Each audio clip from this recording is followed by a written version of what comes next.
Good morning to all of you guys. Let's crack UPSC CSC Hindi में आप सभी लोगों का स्वागत करता हूं। नमस्कार, मेरा नाम अमित कपूर है और हम लोग चर्चा कर रहे हैं मॉडर्न हिस्ट्री के बारे में। स्पेक्ट्रम है, थोड़ा सा इसको हम लोग डीपली भी पढ़ रहे हैं, थोड़ा सा आराम से कर रहे हैं, जिससे कि कोई मेंस का क्वेश्चन आए आप तो आसानी से कर सकते हैं। ठीक है। और वो हवा हवाई सारी बातें नहीं है, इसमें हवा हवाई सारी बातें नहीं करनी है। कुछ चीज़ें जो है वो आपको गहराई से समझनी है, जिससे कि आपको हिस्ट्री पूरी की पूरी याद हो जाए।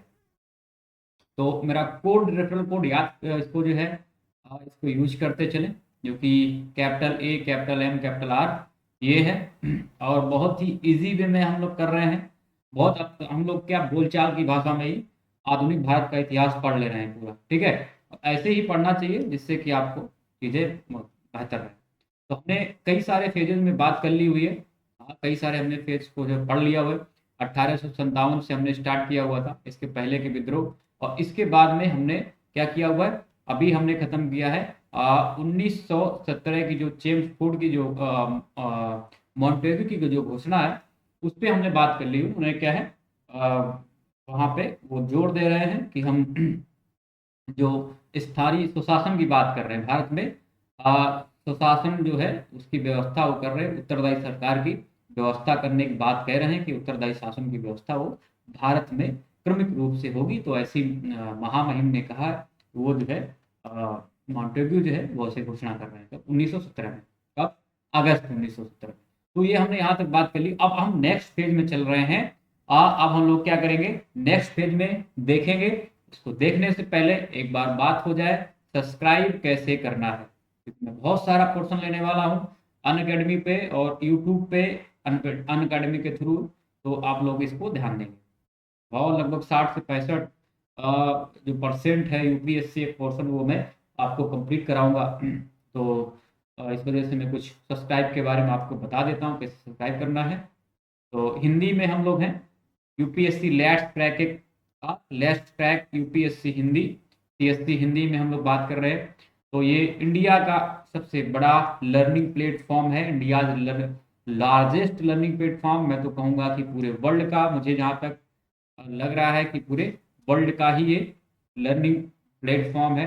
आ, अगर आप सब्सक्राइब करते हैं मेरा कोड यूज करते हुए AMR10, तो आपको इसमें क्या क्या इसके बेनिफिट मिलने वाले हैं। डेली लाइव क्लासेस, आप डेली लाइव क्लासेस लेंगे और उसमें बातचीत भी कर सकते हैं। कोई डाउट है तो वो भी आप पूछ सकते हैं। स्ट्रक्चर्ड कोर्सेस आपको मिलेंगे। स्ट्रक्चर्ड कोर्सेस का जैसे का मतलब है कि यूपीएससी के सिलेबस के अकॉर्डिंग जो है आपको सारे यहाँ पे कोर्सेस मिलेंगे। और मैं भी बिल्कुल वैसे ही पढ़ाता हूँ, जिस तरह का कोर्स जो है वो डिफाइन किया गया है, बिल्कुल उसी तरह से मैं भी यहाँ पे क्लासेस आपको लेता हूँ। ठीक है। लाइव टेस्ट और क्विजेस, हाँ, आप अपने खुद को इवेल्युएट कर सकते हैं, अपनी प्रिपरेशन आपकी कैसी चल रही है। तो डेली संडे को आप कह सकते हैं, और डेली रेगुलर बेसिस पे आपको मॉक टेस्ट मिलते रहेंगे, क्विजेस मिलते रहेंगे। और उसका क्या है, डिटेल्ड जो है एनालिसिस भी आपको मिलेगा। तो ये आपकी तैयारी में चार चांद लगाने वाला हिसाब है। और टीचर फैकल्टी जो है, जो एजुकेटर है, वही टेस्ट बनाते हैं, क्विज बनाते हैं। अगर वन अनलिमिटेड एक्सेस आपको मिल रहा है। अनलिमिटेड एक्सेस का मतलब है कि अगर आपने एक बार जो है यहाँ पे सब्सक्राइब कर लिया, तो एक ही सब्सक्रिप्शन पे आप पुराने वीडियो जो पड़े हैं, हाई क्वालिटी वीडियो, वो भी आप एक्सेस कर सकते हैं, देख सकते हैं। और नए वीडियो जो लाइव चल रहे हैं वो भी आप देख सकते हैं। तो बिना किसी रुकावट के, ऐसा नहीं बोला जाएगा रुकावट के लिए खेद है, आप ओवरऑल सब कुछ देख सकते हैं यहाँ पे, जो भी पड़ा हुआ है यूपीएससी से रिलेटेड। ठीक है, नए और पुराने वीडियोस। मेरी स्पेशल क्लास अगर आपको करनी है तो अनअकैडमी लर्निंग है, ये आप ध्यान रखेंगे। गूगल प्ले स्टोर से ये आपको यहाँ से डाउनलोड करेंगे और मेरा नाम सर्च करेंगे, यूपीएससी का गोल सेलेक्ट कर देंगे तो मैं यहाँ पे मिल जाऊंगा। ठीक है। मेरा नाम अमित कपूर है। कुछ अपने बारे में बता देता हूँ।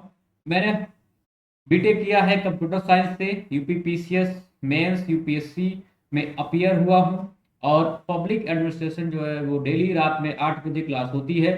सब लोग वहाँ पे भी आ सकते हैं जिनका पब्लिक एडमिन ऑप्शनल है, या फिर हाउ टू चूज ऑप्शन हमारी पहली क्लास देख सकते हैं, वो भी पड़ी हुई है, तो वहाँ पे भी आप देख सकते हैं। ठीक है। 60% से ज़्यादा ही पोर्शन में कवर करने वाला हूँ जीएस के लिए। तो आप लोग दिल थाम के बैठिए, सब कुछ कराने वाला हूँ। अभी मैं बता दूंगा क्या क्या कराने वाला हूँ। ठीक है। जो लोग मुझसे जुड़ना चाहते हैं Unacademy_अमित कपूर, ये मेरा टेलीग्राम लिंक है। आप यहाँ पे पार्टिसिपेट कर सकते हैं, जुड़ सकते हैं, पीडीएफ मांग सकते हैं, हमसे डिमांड कर सकते हैं। ठीक है, 2 साल का हमें टीचिंग एक्सपीरियंस है, पढ़ा रहे थे हम। इसके बाद में हम इस पे आए अनअकैडमी प्लेटफॉर्म पे, 7-8 महीने से यहाँ से पढ़ा रहा हूँ मैं। टॉप मोस्ट फैकल्टीज,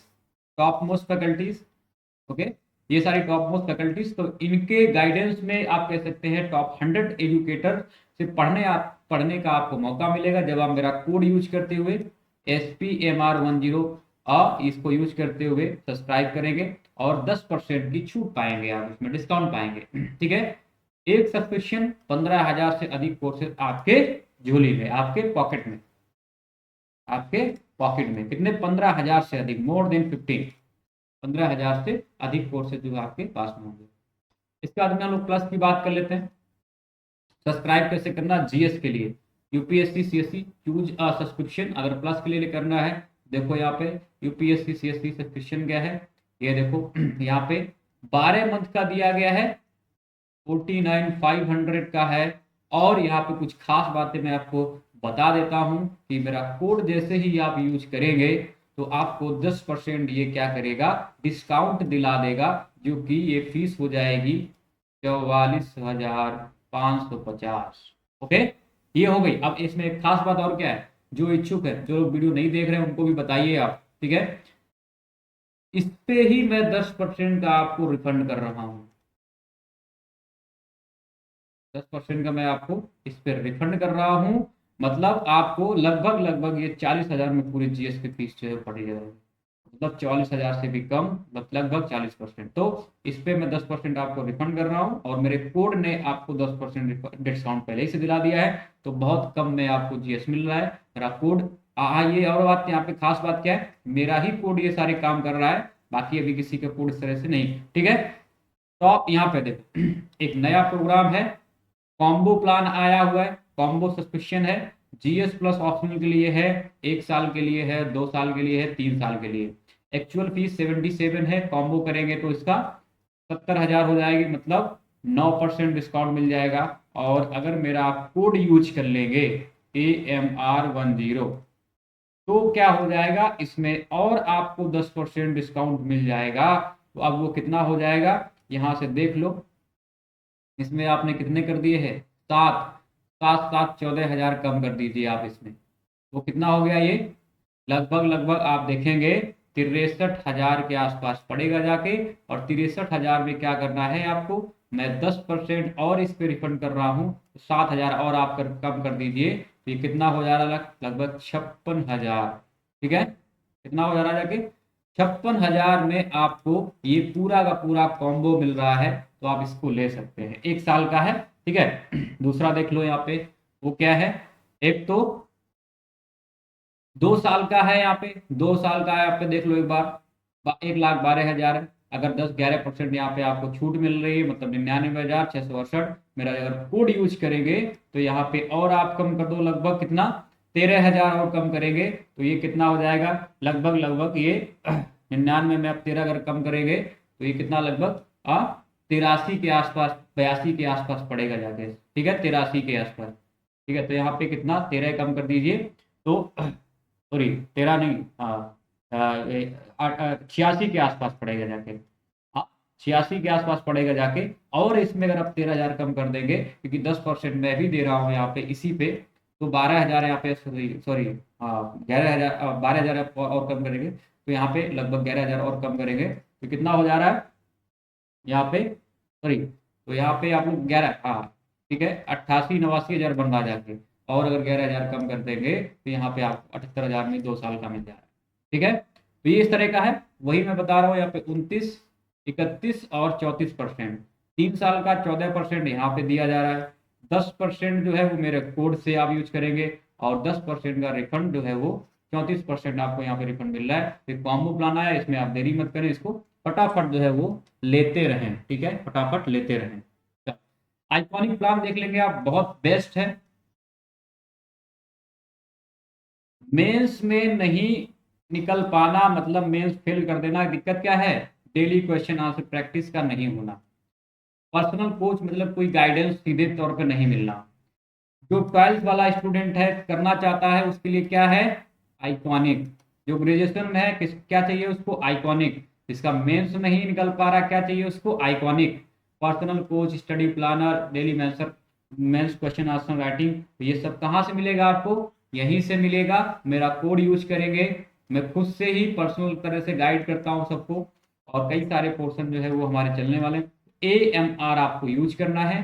फीस कितनी देख लो एक बार, ये सारे आपको फायदे मिल रहे हैं। Live class, test series, unlimited practice, structured schedule, personal coach main है यहाँ पे, daily mains question answer writing है, स्टडी प्लानर और स्लाइड फीडबैक जो है आपको मिलने वाला है। मेरा कोड यूज करेंगे, और कोड को यूज जब करेंगे तो इसकी फीस क्या पहले देख लो, एक्चुअल फीस है 69,500 है। और जैसे मेरा कोड आपने यूज किया तो यहाँ पे 10% का जो डिस्काउंट है, 10% का डिस्काउंट है वो मिल जाता है। और 10% के डिस्काउंट के साथ में आपको देख लो यहाँ पे कि ये फीस जो है कितनी हो जाती है, 62,500, 62,550, 62,550।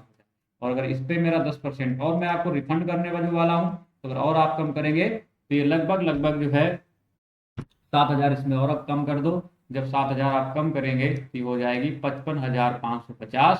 तो इस तरह से आपको यहाँ पे ये 55,550 में पूरा 1 साल का मिल रहा है। सब में वही है, अगर आप 2 साल का लेना चाहते हैं तो उसमें भी 10% मेरा कोड को यूज करेंगे तो डिस्काउंट मिल जाएगा, और इसके बाद में 10% जो है मैं आपको रिफंड करूंगा। तो इस तरह से है ये सारे। चलो, ऑप्शन में भी ऐसे ही है, 27,500 फी है इसकी, मेरा कोड यूज करेंगे 24,750 मिल जाएंगे, और इसमें 10% मेरी मेरी तरफ से रिफंड, मतलब 20,000 में, लगभग 20,500 में, 21,000 में आपको पूरा ऑप्शनल मिल रहा है। 1 साल का वो ले सकते हैं, 2 साल का है, 3 साल का भी कोर्स दिया गया है। इसमें आप लोग इनरोल होते रहिए। 45 मिनट यहाँ पे 45 मिनट है, 60 क्वेश्चन रहेंगे। अब 3 तारीख को है, ये 3 जनवरी को, 27 जून को एग्जाम होने वाला है फिलिप्स, उसके लिए बैचेस चलाए गए हैं। 28 तारीख को यहाँ से बैच स्टार्ट हो रहा है, अल्टीमेट GS 6 मंथ का है। इसमें भी मेरा कोड यूज करेंगे आप, 10% की मेरा कोड यूज करते छूट पाएंगे, और 10% का रिफंड मेरी तरफ से लेंगे, ठीक है, मेरी तरफ से रिफंड लेंगे, ठीक है। चलो, तो ये सारी हिंदी के बैचेस चल रहे हैं। लक्ष्य जो है 6 महीने का कोर्स है यहाँ पे, लक्ष्य 1 साल का भी कोर्स है, लक्ष्य 2 साल का भी कोर्स है यहाँ पे, तो आप कर सकते हैं। इंग्लिश का भी कोर्स, सब में मेरा कोड यूज कर सकते हैं, AMR10। कुछ भी लेंगे सब में आप यूज कर सकते हैं, मेरा पर्सनल गाइडेंस आपको हमेशा रहता है पर्सनल कोच के लिए। आइकॉनिक्स प्राइस जो वो हाइक होने वाले हैं, तो सब लोग अलर्ट रहे। जो मुझसे जुड़ना चाहते हैं स्पेशल क्लास में जुड़ सकते हैं, वहाँ पे आप मैं पढ़ाता हूँ। क्या क्या पोर्शन कवर करने वाला हूँ, लोक प्रशासन में 8 बजे जेली कराता हूँ शाम में। हिस्ट्री आप पढ़ ही रहे हैं हमसे 10 बजे। आर्ट एंड कल्चर ये फरवरी के लास्ट में। पॉलिटी गवर्नेंस 4 बजे चल रहा है। इंटरनेशनल रिलेशंस ये बाद में, फरवरी के लास्ट में। एथिक्स जो है वो 7 जनवरी से स्टार्ट होने वाला है। और रेफरल कोड आप याद रखेंगे, ये सारा है, ठीक है। जैसे ही मेरा कोड यूज करेंगे आप सब्सक्राइब हो जाएंगे, 10% डिस्काउंट मिल जाएगा, मुझे पता चल जाएगा, मैं आपको तुरंत रिफंड कर दूंगा 10%, ठीक है। चलो, आधुनिक भारत का इतिहास आज हम लोग बात करते हैं। चलो, ये सारी बातें हो गई, कोड याद रखेंगे। अब हम बात करते हैं राष्ट्रीय आंदोलन 1919 से 1939 के बीच। तो यहाँ पे हमने बताया हुआ था आपको कि मार्टफोर्ड, यहाँ पे एक अधिनियम आएगा 1919 का, जो कि मॉन्टेगू है वो भारत सचिव हैं, भारत राज्य सचिव हैं, और जो लॉर्ड चेम्सफोर्ड हैं वो भारत के गवर्नर जनरल या वायसराय हैं। गवर्नर जनरल नहीं, वायसराय हैं। 1909 का जब अधिनियम आया हुआ था, तो उसमें भी इसी तरह के नाम दिए गए थे। जो वह था मार्ले मिंटो सुधार अधिनियम था। और मार्ले जो थे वो भारत सचिव थे, राज्य सचिव, और जो मिंटो थे वो वायसराय ऑफ इंडिया थे। ऐसे जो है 2 एक्ट आए हुए अभी तक, इनका नाम के तौर पर प्रयोग किया गया और सुधार के नाम पे उनको जो है लाया गया। तो एक होते थे उसमें राज्य सचिव, भारत राज्य सचिव, और दूसरे हैं गवर्नर जनरल या सॉरी वायसराय, वायसराय। जो लास्ट में नाम जुड़ा रहता है वो वायसराय होते हैं, और जो पहले नाम रहता है वो क्या होते हैं वो भारत राज्य सचिव होते हैं, भारत राज्य सचिव होते हैं, ठीक है। क्या होते हैं, भारत राज्य सचिव। ठीक है, एक बार देखो इसमें क्या क्या हमें टॉपिक पढ़ने और कहाँ कहाँ से ज्यादा क्वेश्चन पूछता, पूरा क्वेश्चन यहीं से पूछते हैं, चाहे प्रीटी की हो बात या मेंस की बात, सब क्वेश्चन जो है यहीं से पूछेंगे। पहला देखते हैं क्या है, मॉन्टेग्यू चेम्स और सुधार भारत सरकार अधिनियम, सबसे पहले हम इसको पढ़ने वाले हैं। भारत सरकार अधिनियम 1919 का मूल्यांकन करेंगे और रॉलेट एक्ट हम लोग देख लेंगे, इसमें रॉलेट एक्ट भी है। गांधी जी का उदय कैसे हुआ, चंपारण सत्याग्रह, खेड़ा में गांधी जी की उपलब्धियां क्या रही हैं। रॉलेट एक्ट बहुत इंटरेस्टिंग होने वाला है ये, भारतीय राष्ट्रीय आंदोलन बहुत ही इंटरेस्टिंग होने वाला है। ठीक है, तो इसमें देखेंगे चंपारण, अहमदाबाद तथा खेड़ा में गांधी जी की उपलब्धियां, रॉलेट एक्ट के विरुद्ध जो है वो सत्याग्रह, प्रथम जन आंदोलन, जलियांवाला बाग हत्याकांड 1919 अप्रैल 1919, खिलाफत असहयोग आंदोलन, स्वराज एवं परिवर्तन विरोधी, और इसी में और है सांप्रदायिकता का यहाँ पे विकास भी है, तो इसी दौर में इसको हम रखेंगे 1919 से 1939 के बीच में ये पेज रहेगा। साइमन कमीशन और इसका विरोध होता है, नेहरू रिपोर्ट, संज्ञा अवज्ञा आंदोलन का निर्माण, पृष्ठभूमि 1929 का कांग्रेस का लाहौर अधिवेशन, गोलमेज सम्मेलन, इरविन समझौता, सविनय अवज्ञा का मूल्यांकन, और इसके बाद में सविनय अवज्ञा आंदोलन असहयोग आंदोलन की तुलना कैसे करते हैं। कराची अधिवेशन की बात करेंगे, द्वितीय गोलमेज सम्मेलन और सविनय अवज्ञा आंदोलन की द्वितीय चरण की भी हम लोग बात यहाँ पे कर लेंगे, और सांप्रदायिक निर्णय या पूना पैक्ट, गांधी जी का हरिजन अभियान और रणनीति पर बहस के बाद में भारत सरकार अधिनियम 1900, इस मुद्दे पे हम लोग बात करने वाले हैं। सबसे पहला बात करते हैं मॉन्टेग्यू चेम्सफोर्ड अधिनियम, सुधार अधिनियम। ठीक है, ध्यान से सुनेंगे सब लोग, और बहुत भारी भरकम नहीं है, बहुत आसान है ये, बहुत ही कैसा है, आसान है। तो बहुत इसमें क्या करना है, बहुत अपनी तरफ से एफर्ट नहीं करना, कह सकते हो आराम से। अगर घोषणा आपने देखी हुई थी, मॉन्टेग्यू ने एक घोषणा की हुई थी कि महामहिम ऐसा चाहते हैं कि भारत में भी उत्तरदायी शासन का जो है वो क्रमिक विकास हो। ठीक है, अच्छी बात है। ठीक है, पहले पॉइंट से हम लोग शुरू करते हैं। अगस्त प्रस्ताव या अगस्त घोषणा के पश्चात, ये अगस्त घोषणा है, अगस्त घोषणा के पश्चात, अच्छा तीन चीजें ध्यान रखना, एक तो अगस्त प्रस्ताव रहेगा, अगस्त, अगस्त घोषणा एक होती है। ठीक है, नाम ऐसे दिया जाएगा, अब एक अगस्त प्रस्ताव भी है, क्या है, एक अगस्त प्रस्ताव भी है, और तीसरा जो है यहाँ पे अगस्त संकल्प। ठीक, तीनों अलग अलग हैं, तो अभी हम लोग क्या पढ़ रहे हैं, अगस्त प्रस्ताव घोषणा पढ़ रहे हैं। अगस्त घोषणा के पश्चात मॉन्टेग्यू के साथ एक उच्च स्तरीय दल जो है वो स्थिति का अध्ययन करने भारत आता है, और दल के अध्ययन के आधार पर जुलाई 1918 में मॉन्टेग्यू चेम्सफोर्ड की रिपोर्ट प्रकाशित की गई, और यह रिपोर्ट जो है 1919 के भारत सरकार अधिनियम का आधार बनी। जो घूमने आए थे वो मॉन्टेग्यू अपने उच्च स्तरीय दल के साथ में, तो वही रिपोर्ट जो है वो यहाँ पे भारत आए, घूमा देखा, 1918 में रिपोर्ट प्रकाशित कर दी, घूम के चले। वही जो रिपोर्ट आया है वही 1919 का सरकार, भारत सरकार अधिनियम बनती जाके आधार बनेगा, और इसी के आधार पर ब्रिटिश संसद ने 1919 में भारत के औपनिवेशिक प्रशासन के लिए एक नया विधान बनाया, जो कि 1921 में क्रियान्वित हुआ। ध्यान रखेंगे इस चीज को कि 1919 का जो मॉन्टफोर्ड अधिनियम आया, जो कि ब्रिटिश सरकार द्वारा पारित किया गया, नया एक विधान बन गया, उसको इम्प्लीमेंट कब किया गया है भारत में, ध्यान रखना, उसको इम्प्लीमेंट जो है वो 1921 में किया गया है। तो कभी भी आपके पास में आए बिल्कुल भी कंफ्यूज नहीं करना है, कंफ्यूज नहीं करना है। ओके, 1921 में। चलो ये बात थी, निकल गई, कोई दिक्कत नहीं। अब बात करते हैं नेक्स्ट, इसकी मुख्य विशेषता क्या थी। जैसा कि हमने देखा हुआ था, मॉन्टेग्यू ने अगस्त 1917 में घोषणा की हुई थी कि महामहिम ने कहा है कि हम उत्तरदायी शासन की जो है स्थापना भारत में क्रमिक रूप से करना चाहते हैं। इसकी वही मुख्य विशेषता होगी, क्या होगी, कि उत्तरदायी शासन की प्रगति। ठीक है, उत्तरदायी शासन की प्रगति, विशेषता इसकी समझ गया, किस तरह से इसकी पृष्ठभूमि है वो समझ गया कि 1918 में मॉन्टेग्यू जो है वो भारत घूमने के लिए आए उच्च दलों के साथ में, और उन्होंने एक रिपोर्ट प्रकाशित की 1918 में। वही रिपोर्ट जो है 1919 भारत सरकार अधिनियम का जो है आधार बनी जाके, और 1919 में ही ब्रिटिश संसद ने को पारित किया, एक नया विधान बना, और 1921 में उसको क्या है इम्प्लीमेंट किया गया है।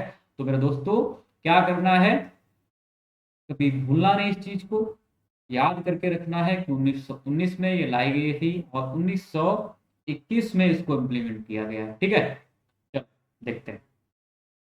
और एक बात मित्रों, बात क्या ध्यान रखनी है कि उत्तरदायी शासन की प्रगति, इसका जो मुख्य विशेषता है उत्तरदायी शासन की प्रगति, पूछा जा सकता है कि मुख्य इसकी विशेषता क्या थी।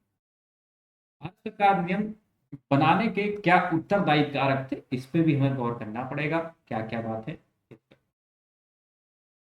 कुछ बातें हमने देख ली हुई थी कि तिलक और एनी बेसेंट के जो होम रूल लीग आंदोलन थे, उनकी वजह से भी इस पे कुछ इसका प्रभाव पड़ा और इन्होंने ऐसी घोषणा की हुई थी 1919 में। तो ये हमने पहले पढ़ लिया हुआ, हमने बात की हुई, जब होम रूल लीग आंदोलन चला हुआ था हमने इस पे बात की हुई है। लेकिन यहाँ पे कुछ ऐसे उत्तरदायी कारक हैं जो आपको पीटी पॉइंट ऑफ व्यू से क्या करने हैं, पीटी पॉइंट ऑफ व्यू से याद रखने हैं। ऐसे पीटी पॉइंट ऑफ व्यू से याद, क्या क्या है एक बार देख लो, और ये आपसे पूछे भी जाएंगे, बहुत आराम से देखना है। पहला है, भारतीय परिषद अधिनियम 1909 से कांग्रेस के नरम दल के सदस्य संतुष्ट नहीं थे। तो सबसे पहली बात हमने यही बात की हुई थी कि 1909 से जो है कांग्रेस संतुष्ट नहीं थी, उसके जो सदस्य थे वो नाखुश थे। प्रथम विश्व युद्ध में भारतीयों ने अंग्रेजी सरकार को पूर्ण सहयोग दिया था, और फलता हुए उपरांत उन्हें ऐसी किसी नियम की आशा भी थी। वो चाहते थे कि कोई एक ऐसा अधिनियम आए या कोई ऐसा कानून बनाया जाए जिससे उत्तरदायी शासन की जो है वो प्रगति हो सके, प्रशासन में भारतीयों की भागीदारी बढ़ सके। वो 1919 का नियम चाहते थे कि वो ऐसी सुधार ये आ गया।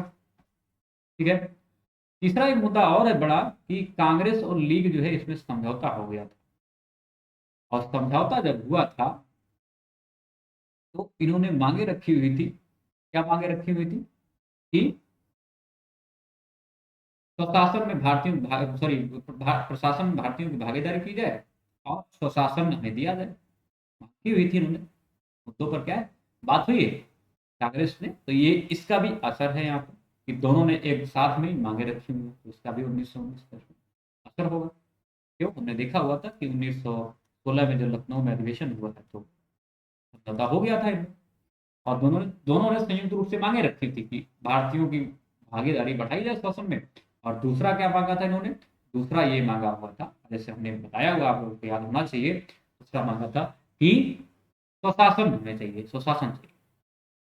तो यहाँ पे और मुद्दा बनता जाके भारतीयों द्वारा स्वशासन की तीव्र मांग जो है वो भी 1919 बनाने के लिए उत्तरदायी कारक थे। ठीक है, क्या क्या हो गया, 1909 के कांग्रेस के जो दल नरम दल के नेता थे वो संतुष्ट नहीं थे। दूसरा, हमने आपको सहयोग किया है प्रथम विश्व युद्ध में, तो हमें क्या कुछ ना कुछ चाहिए।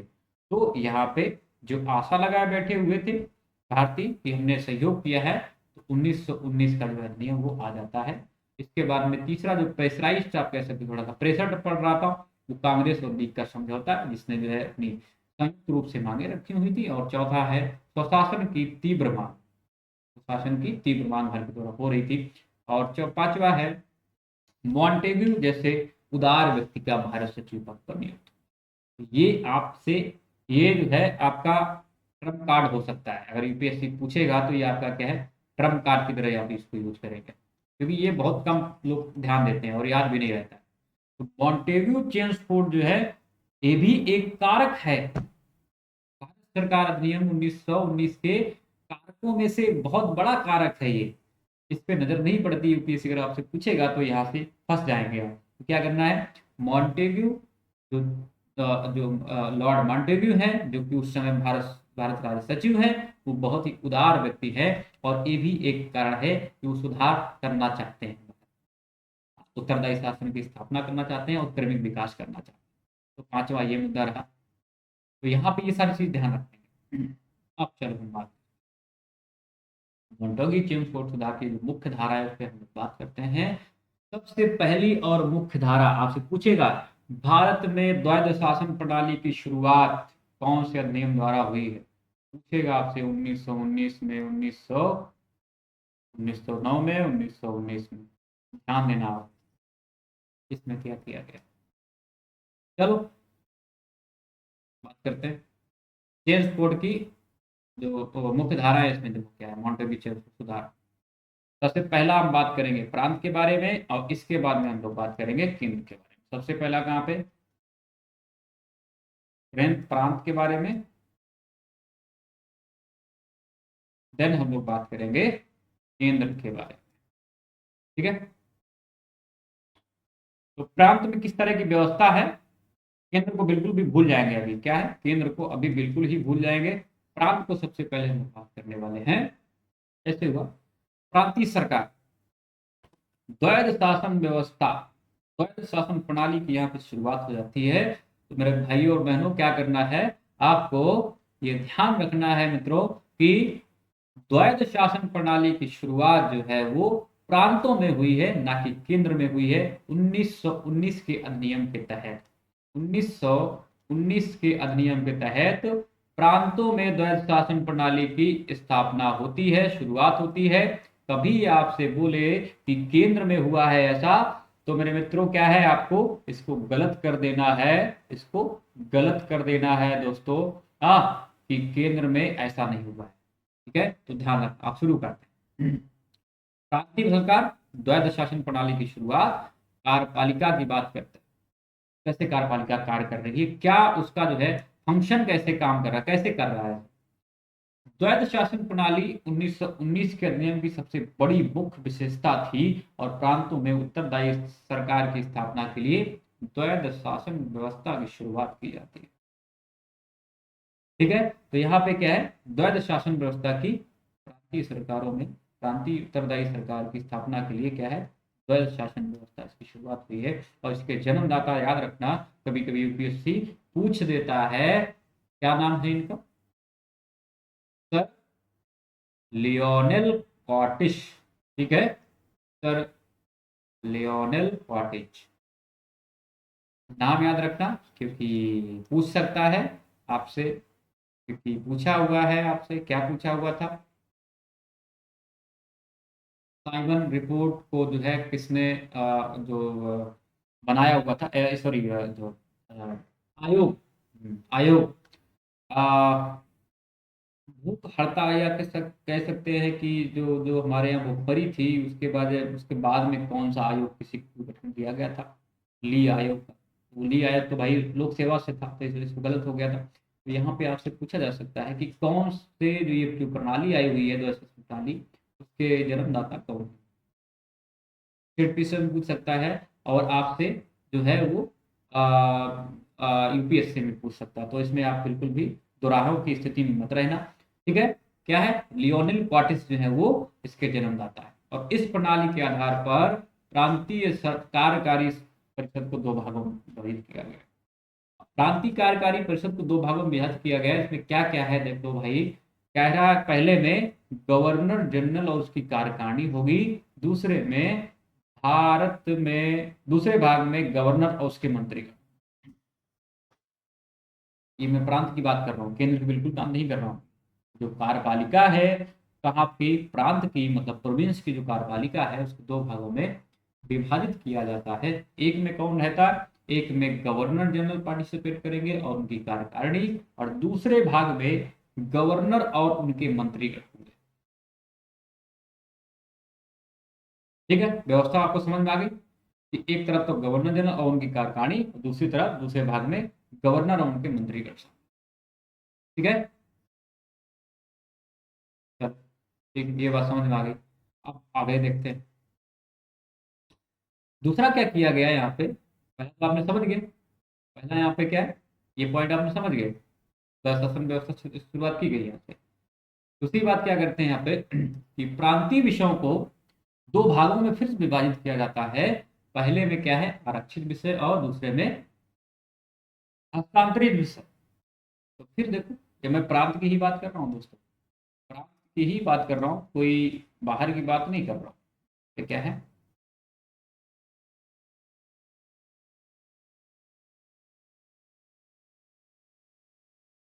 आरक्षित विषय, हस्तांतरित विषय।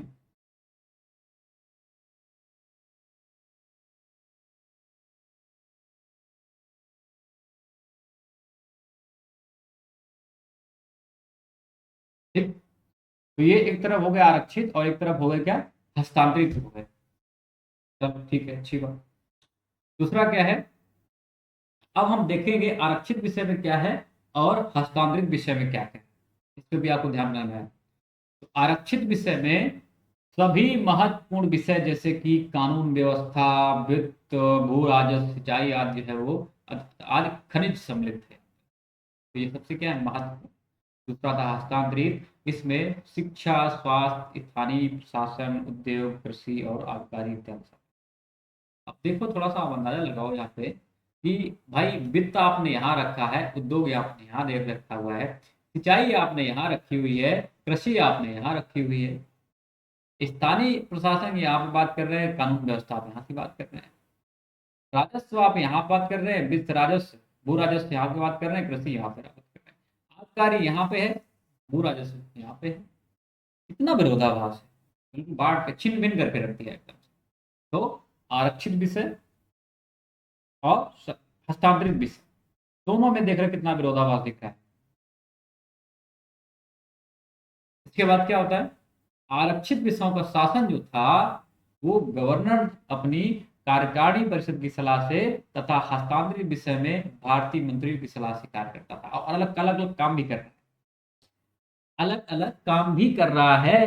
कह रहा है गवर्नर कि हम कार्यकारिणी परिषद से सलाह लेंगे जब हमें आरक्षित विषय पर चर्चा करनी होगी, जब हमें आरक्षित विषय पर चर्चा करनी होगी, और हम भारतीय मंत्रियों से तब सलाह लेंगे जब हमें हस्तांतरित विषय पर जानकारी प्राप्त करनी होगी, जब हमें हस्तांतरित विषय पर जानकारी प्राप्त करनी होगी। और दोनों देख रहे हो बिल्कुल अलग अलग सारी चीजें। ओके, इसके बाद में मंत्री व्यवस्थापिका के प्रति उत्तरदायी थे।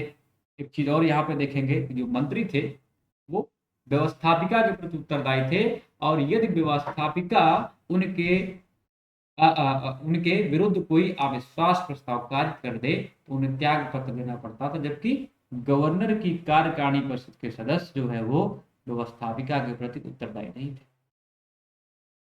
तो आपको यहाँ पे साफ साफ भेदभाव क्या दिखेगा, भेदभाव ये दिख रहा है कि जो भारतीय मंत्री हैं उनके खिलाफ तो अविश्वास प्रस्ताव पारित किया जा सकता था, लेकिन जो कार्यकारिणी परिषद के सदस्य थे, जो गवर्नर जनरल के जो अंग्रेज थे, उनके खिलाफ जो है कोई भी अविश्वास प्रस्ताव जैसी या किसी भी कोई भी प्रस्ताव जैसी अवधारणा को यहाँ पे आप देखेंगे, ये नहीं थी, कोई अवधारणा नहीं। तो यहाँ पे भारतीय मंत्रियों को अविश्वास प्रस्ताव उन पे किया जा सकता था, उनको त्याग पत्र देना पड़ सकता, पद से हटना पड़ सकता था। लेकिन गवर्नर की जो कार्यकारिणी परिषद थी उसके सदस्य जो है वो व्यवस्थापिका के प्रति उत्तरदायी नहीं थे, अर्थात उनके खिलाफ कोई भी अविश्वास प्रस्ताव नहीं लाया जा सकता, उनको सुरक्षित रखा। और कौन है वो कौन है, वो अंग्रेज हैं सारे सारे।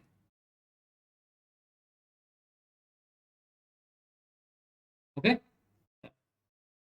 दूसरा हुआ कि प्रांतों में संवैधानिक तंत्र के विफल होने पर गवर्नर राज्य के प्रशासन एवं हस्तांतरित का दायित्व अपने ऊपर ले लेता था। कह रहा था कि अगर आपके प्रशासन या आपके राज्य में कोई दिक्कत है या आपके प्रांत में कोई दिक्कत है, अगर संवैधानिक तरह से अगर सरकार संविधान के अनुसार अगर वो सरकार नहीं चल रही है, तो क्या है, हम राज्य के प्रशासन एवं जो भी हस्तांतरित विषय है, जैसे शिक्षा था, स्वास्थ्य था, आबकारी था, हाँ स्वास्थ्य और कृषि, ये सब कहाँ थे, आबकारी, ये सब जो है हस्तांतरित में थे। हमने देखा तो बोला कि हम लोग अंडर में ले लें, और यहाँ पे भारत सचिव गवर्नर जनरल आवश्यकता पड़ने पर आरक्षित विषय में हस्तक्षेप कर सकते थे, किंतु हस्तांतरित विषय में उन्हें हस्तक्षेप करने की शक्ति भी नहीं थी। कहाँ पे थी शक्ति? ये गवर्नर अपने अंडर में ले सकता था। अगर उसको लग रहा है कि प्रशासन जो है वो सही नहीं चल रहा है, तो क्या करता था? अपने अंडर में ले सकता था। तो इस तरह के यहाँ पे मुद्दे आपको देखने को मिलेंगे। दूसरा है व्यवस्थापिका।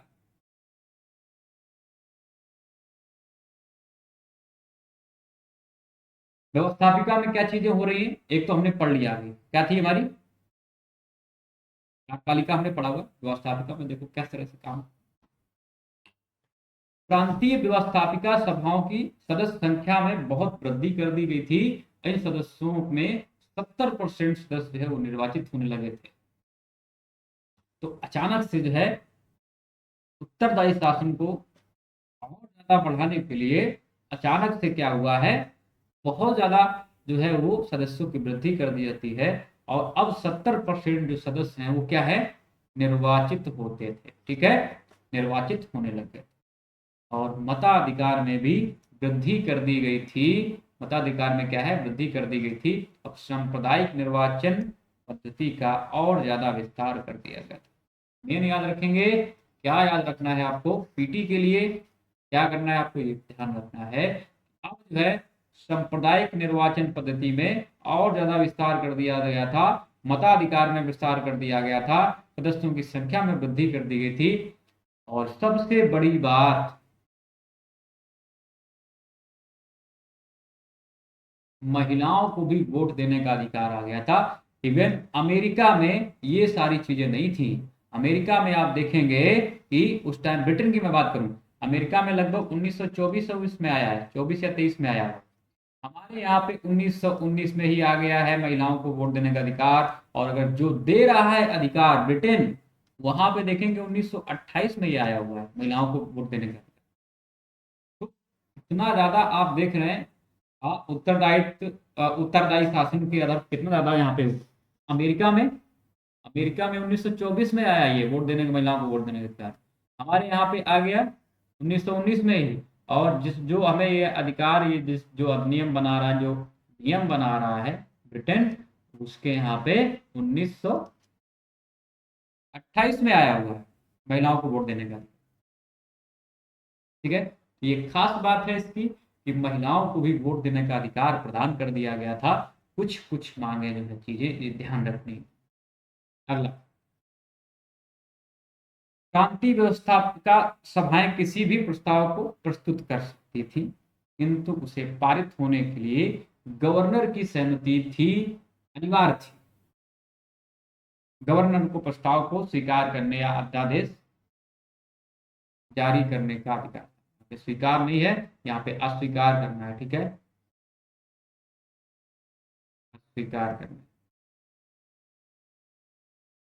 ओके, ठीक है मित्रों। तो किस तरह से व्यवस्था चल रही है एक एक करके हम लोग समझ रहे हैं। प्रांतीय व्यवस्था का सभाएं किसी भी प्रस्ताव को प्रस्तुत कर सकती थी, किंतु उसे पारित होने के लिए गवर्नर की सहमति अनिवार्य थी। और गवर्नर को प्रस्ताव को अस्वीकार करने या अध्यादेश जारी करने की उसको शक्ति प्रदान थी। ये भी ध्यान रखना कि वो जो है गवर्नर को अध्यादेश जारी करने की, अध्यादेश ऑर्डिनेंस पास करने की शक्ति थी, अधिकार।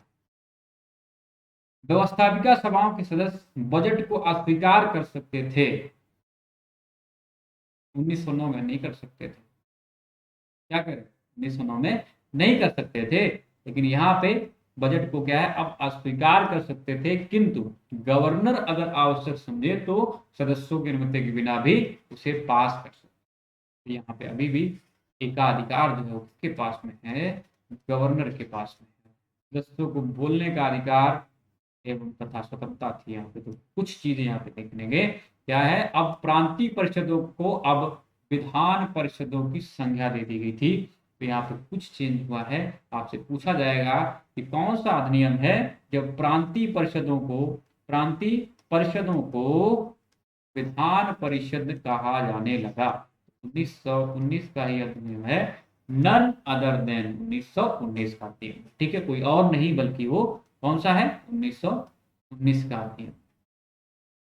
ठीक है, ये मुद्दे हैं। अब आओ मुद्दे पे बात करते हैं। हम फिर वहीं चलते हैं। मॉन्टेग्यू की घोषणा क्या कहा था कि महामहिम ऐसा सम्राट चाहते हैं कि भारत में क्रमिक रूप से उत्तरदायी शासन की स्थापना हो, विकास हो उसका क्रमिक रूप से। 1917 की बात करूं, अगस्त जो घोषणा की गई थी मॉन्टेग्यू द्वारा, मॉन्टेग्यू द्वारा, उसमें क्या कहा था कि उत्तरदायी शासन की व्यवस्था जो है वो क्रमिक रूप से उसका विकास होगा। अब देखो यहाँ पे क्या केंद्र में, सॉरी प्रांत में क्या है, उत्तरदायी शासन विद द्वैध शासन। द्वैध शासन के अंडर में ही क्या है, उत्तरदायी शासन। अब यहाँ पे देखो, यहाँ पे है अभी भी केंद्र में अन उत्तरदायी शासन की व्यवस्था यथागत रही है। तो यहाँ पे जो उन्होंने वादा किया था, वादा किया है, निभाना पड़ेगा, तो वादा नहीं निभाया उन्होंने। नहीं निभाया, क्या किया है, जो अनुत्तरदायी शासन की व्यवस्था थी वो केंद्र सरकार में अभी भी यथावत है। तो इसमें दो देखेंगे हम लोग, कार्यपालिका और इसके बाद में इसमें भी देखेंगे व्यवस्थापिका की बात करेंगे आगे। ठीक है, सबसे पहले कार्यकाल कार्यपालिका का देखते किस तरह से ये चेंज होता है। सबसे पहली बात, गवर्नर जनरल इसका मुखिया था, कार्यपालिका अधिकारी था, तो कार्यपालिका अधिकारी मतलब मुखिया था। दूसरा यहाँ पे क्या हुआ था, सभी जो विषय थे, सभी विषयों को दो भागों में बांटा गया था। पहला था केंद्रीय विषय और दूसरा था प्रांतीय विषय। अब ये अलग मुद्दा, वो अलग मुद्दा एकदम से, जो हमने प्रांतीय सरकार बोला हुआ है, जो हमने पढ़ा हुआ है, जो दो पार्ट में, पहले पार्ट में हम देखा ना, पहले पार्ट में हमने क्या देखा हुआ, प्रांतीय सरकार, उसमें क्या है, उत्तरदायी शासन। ये हम देख रहे हैं केंद्रीय सरकार, इसमें क्या है, अंतरदायी शासन की व्यवस्था भी वैसी। और इसमें हम देख रहे हैं कार्यपालिका, और इस कार्यपालिका का जो मुखिया है वो गवर्नर जनरल है अभी, मतलब गवर्नर जनरल है। और इसमें क्या हो रहा है, इस सभी विषयों को दो भागों में विभक्त किया गया, केंद्र में और प्रांत में। गवर्नर जनरल की कार्यकारिणी में 8 सदस्यों में 3 भारतीय नियुक्त किए गए और उन्हें विधि, शिक्षा, श्रम, स्वास्थ्य तथा उद्योग विभाग सौंपे गए। ठीक है, तो अब जो कानून, शिक्षा, एजुकेशन, लेबर और स्वास्थ्य एवं उद्योग जो है इनको सौंपे गए, तो आप देख रहे हैं अभी भी अनुपात क्या है, 5:3। 3 भारतीय हैं, 5 अंग्रेज। प्रांतों में आरक्षित विषयों में गवर्नर जनरल को पूर्ण अधिकार प्राप्त था। गवर्नर जनरल को मांगों पर कटौती करने का अधिकार था। साथ ही साथ केंद्रीय व्यवस्थापिका द्वारा अस्वीकार किए गए प्रस्तावों को पारित कर अध्यादेश जारी कर सकते। पहले बात की हुई, यहाँ पे व्यवस्था कैसी, बिल्कुल वैसी व्यवस्था लगभग वो जो प्रांत में है उसमें भी क्या था, ये कटौती कर सकता था, मांगों में कटौती कर सकता था। केंद्रीय व्यवस्थापिका जब अगर अस्वीकार कोई प्रस्ताव किया गया, जैसे कि उसमें देखा हुआ था हमने कि अगर बजट प्रस्ताव जो है वो गवर्नर जनरल, बजट प्रस्ताव अगर अस्वीकार किया जाता है, इसके द्वारा, परिषद द्वारा, व्यवस्थापिका द्वारा, अगर बजट प्रस्ताव स्वीकार किया जाता था, तो यहाँ पे गवर्नर जनरल उसको स्वीकार कर सकता था और अध्यादेश जारी कर सकता था। बिल्कुल वैसी प्रक्रिया यहाँ पे भी है कि मांगों पर कटौती का अधिकार गवर्नर जनरल को है, साथ ही साथ वह केंद्रीय व्यवस्थापिका द्वारा अस्वीकार किए गए प्रस्ताव को पारित कर अध्यादेश जारी कर सकता है। ठीक है, ये कार्यपालिका की व्यवस्था इस तरह से कार्य कर रही है। पीटी में लगातार क्वेश्चन पूछे जाते हैं यहाँ से। व्यवस्थापिका की बात करते हैं। केंद्रीय व्यवस्थापिका को द्विसदनी संस्था बना दिया गया।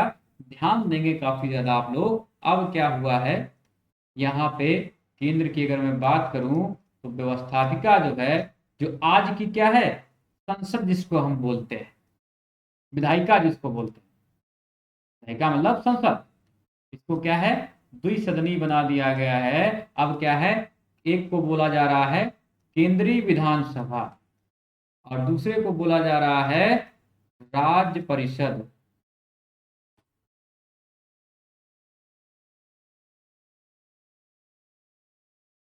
तो यहाँ पे क्या है,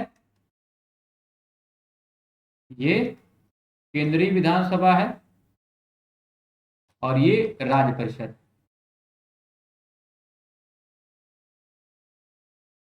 ठीक है, तो दो यहाँ पे जो केंद्रीय व्यवस्थापिका, जिसको हम लोग इस समय की विधायिका कह सकते हैं, इस समय की संसद कह सकते हैं, उसको दो दो सदनी बना दिया जाता है। अब क्या है, एक तरफ केंद्रीय विधानसभा और दूसरी राज्य परिषद के रूप में इसको जाना जाता है। और इसमें क्या है, केंद्रीय विधानसभा जो है वो निम्न सदन है।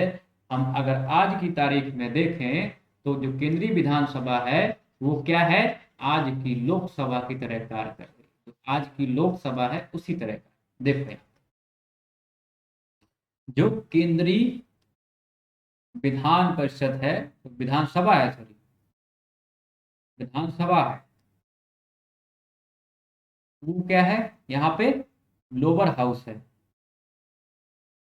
ये लोअर हाउस है, ये लोअर हाउस है। और जो राज्य परिषद है, जो आज की क्या है, राज्यसभा है, ये क्या है, लोकसभा। आज की, अगर आज की आधुनिक की बात करें तो ये राज्य परिषद है, ये कैसी सभा है, ये है उच्च सदन, मतलब लोअर है और ये अपर हाउस, अपर हाउस, ये लोअर हाउस है, अपर हाउस। तो कैसी व्यवस्था हो गई, मतलब केंद्रीय विधानसभा मतलब लोकसभा और राज्य परिषद मतलब राज्यसभा मतलब अपर हाउस। तो ऐसी व्यवस्था है। अब यहाँ पे थोड़ा सा विरोधाभास आपको क्या देखने को मिलेगा, अटपटा बड़ा लगेगा कि ऐसे कैसे हो सकता है। देखो केंद्रीय विधानसभा की सदस्य संख्या जो है वो 145 रखी गई, 104 निर्वाचित थे और 51 जो है वो मनोनीत किए जाने की व्यवस्था की गई इसमें। तो यहाँ पे देखेंगे संख्या, संख्या है कितनी है, इसकी संख्या है 140। इसमें मैक्सिमम मतलब कितने मनोनीत हैं, सॉरी निर्वाचित कितने हैं, कितने और मनोनीत 40। राज्य परिषद का जो कार्यकाल है वो 5 वर्ष किया गया। जो राज्य परिषद है उसका जो है कार्यकाल 5 वर्ष किया जाता है तथा केवल पुरुष ही इसके सदस्य बन सकते हैं। ठीक है, तो यहाँ पे क्या चीजें देखी, विशेषता इसमें क्या है, जो कि आप कमी भी कह सकते हैं। 5 साल का जो है कार्यकाल किसका है, राज्य परिषद का है, और इसमें केवल पुरुष ही इसके सदस्य बन सकते हैं। जबकि केंद्रीय विधानसभा कार्यकाल 3 वर्ष का था, परंतु गवर्नर जनरल इसकी इच्छा से बढ़ाया भी जा सकता है। यहाँ पे देखो जो सभा कैसी है, लोअर हाउस है, जो लोअर हाउस है, जो लोअर हाउस है, इसमें 3 साल का समय दिया गया है और इसके लिए निर्धारित किए गए हैं 5 साल। और इसमें जो है निर्वाचित ज्यादा है और इसमें क्या है, इसमें जितने भी हैं सारे पुरुष रहेंगे, कोई महिला का प्रतिनिधित्व नहीं रहेगा। और तीसरा कहता है कि सदस्य प्रश्न पूछ सकते थे, अनुपूरक मांगे प्रस्तुत कर सकते थे, स्थगन प्रस्ताव ला सकते थे, बजट को अस्वीकार कर सकते थे, किंतु अभी भी बजट का 70% हिस्सा सदस्यों की सहमति के बिना भी पारित किया जा सकता था। गवर्नर के पास में शक्ति थी। ये सारे जितने मुद्दे हैं ये आपको 1909 में नहीं मिलेंगे। इसी वजह से मैं बोलता हूँ 1919 को ध्यान से पढ़ना। प्रश्न पूछ सकते थे, अनुपूरक मांगे प्रस्तुत कर सकते थे, स्थगन प्रस्ताव बजट प्रस्ताव को स्वीकार कर सकते थे, लेकिन 70% बजट का हिस्सा जो है अभी सहमति के बिना भी पारित किया जा सकता। कुछ भारतीय सदस्यों को सरकार की स्थायी समितियों जैसे कि वित्त समिति है या सार्वजनिक लेखा समिति में नियुक्त किया गया था। ये भी पहली बार हो रहा है। तो सारी चीजें पहली बार हो रही हैं दोस्तों, इसको बहुत रटना है, क्वेश्चन लगातार यहाँ से पूछे जाते हैं। मैं समझा रहा हूँ एक एक वैसे भी, इससे आपको याद हो जाए।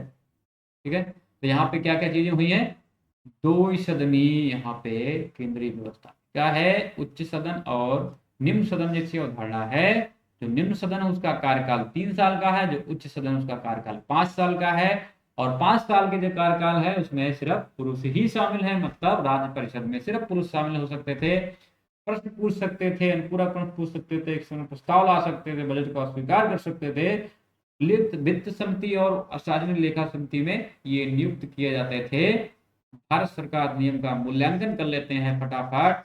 महत्व क्या है 1919 का भारत सरकार अधिनियम, क्या महत्व रखता है? 1919 का भारत के संवैधानिक विकास के इतिहास में महत्वपूर्ण स्थान है और इसमें प्रांतीय विधान परिषदों के सदस्यों के लिए पहली बार बड़े पैमाने पर व्यवस्था की गई। देखा हुआ अचानक से क्या है, आप देखें कि बहुत ज्यादा मात्रा में बढ़ोतरी कर दी जाती है। तो प्रांतीय विधानसभा परिषदों के सदस्यों के लिए पहली बार बड़े पैमाने पर व्यवस्था की गई। इस व्यवस्था से देश के मतदाताओं में मत देने की व्यवहारिक समझ जो है वो विकसित होती है और इसमें भारत में प्रांतीय स्वशासन तथा आंशिक रूप से ही सही उत्तरदायी शासन प्रणाली की व्यवस्था जो है वो शुरुआत होती है। जैसा उन्होंने बोला हुआ था उत्तरदायी शासन की व्यवस्था, वो कहीं ना कहीं इसका आंशिक रूप आपको 1919 में जो बोला गया, सॉरी 1917 में जो बोला गया मॉन्टेग्यू के द्वारा, वो यहाँ पे परिलक्षित होता है। प्रशासन प्रांतीय स्वशासन तथा आंशिक रूप से ही सही उत्तरदायी शासन प्रणाली की व्यवस्था यहाँ पे शुरुआत होती है। अधिनियम ने केंद्र में द्विसदनीय व्यवस्था की व्यवस्था की। क्या किया हुआ था? इस अधिनियम ने केंद्र में द्विसदनीय व्यवस्था की व्यवस्थापिका की। देखा हुआ तो एक कौन थी? एक थी यहाँ पे केंद्रीय विधानसभा और दूसरी कौन थी यहाँ पे राज्य परिषद। इसका कार्यकाल 5, इसका कार्यकाल 3। ये क्या था? लोअर हाउस और ये अपर हाउस। ओके, समझ में? और केंद्र में कार्यकारी परिषद में भारतीयों को पहले से 3 गुना ज्यादा प्रतिनिधित्व दिया गया, पहले से 3 गुना प्रतिनिधित्व दिया गया। ध्यान दें क्या है, पहले 5-5-3 का अनुपात। और भारत मंत्री के वेतन भत्तों को भारतीय राजस्व के स्थान पर ब्रिटिश राजस्व से दिया जाने लगा। एक नए पदाधिकारी भारतीय उच्चायुक्त की भी यहाँ पे नियुक्ति की जाती है। इसको भी आप लोग ध्यान रखेंगे मेरे दोस्तों, इसको ध्यान रखेंगे क्योंकि यहाँ पे एक पदाधिकारी भारतीय उच्चायुक्त की नियुक्ति की जाती है, एक ऑफिसर्स की नियुक्ति की जाती है, एक अथॉरिटी जो है यहाँ पे। ठीक है, तो सब प्रतिनिधित्व मिल गया। उत्तरदायित्व शासन की स्थापना भी हो गई, उत्तरदायी शासन की स्थापना भी हो गई और कई सारे बदलाव हुए। महिलाओं को यहाँ पे क्या वोट देने का अधिकार मिल गया है, संख्या बढ़ा दी गई केंद्रीय राज्य परिषद में, केंद्रीय कार्यकारी परिषद में भारतीयों की संख्या बढ़ाई गई, वहाँ पे रखा गया उनको। कई सारे अधिकार दिए गए, बोलने का अधिकार है, स्थगन प्रस्ताव का अधिकार है, बजट को अस्वीकार करने की स्वतंत्रता दी, बोलने का अधिकार दे दिया गया, वोट महिलाओं को वोट देने का अधिकार दे दिया। तो यहाँ पे एक क्या है, व्यवहारिक समझ है। जो वोटिंग की व्यवहारिक समझ है वो भी क्या यहाँ पे उनको मिल जाती है। मत देने का मतदाताओं में मत देने की जो व्यवहारिक समझ वो विकसित होती है। और इसके दोष एक बार देख लेते हैं। इस अधिनियम की अनेक कमियां या दोष हैं जो इस प्रकार है। पहला क्या है, मताधिकार बहुत सीमित था। ठीक है, तो मताधिकार है बहुत सीमित है, कम है। और केंद्र में सदस्यों का गवर्नर जनरल एवं उसकी कार्यकारिणी परिषद का कोई नियंत्रण नहीं था। सबसे मुद्दे की बात है, ठीक है। मुद्दा क्या है यहाँ पे कि केंद्र में सदस्यों का गवर्नर जनरल एवं उसकी कार्यकारिणी परिषद पर कोई नियंत्रण नहीं था। ये मुद्दे वाली बात है कि गवर्नर अभी भी स्वतंत्र था, कार्यकारिणी उसकी अभी भी स्वतंत्र थी, बिल्कुल तरह से अध्यादेश जारी कर सकता था, अस्वीकार कर सकता था किसी भी प्रस्ताव को।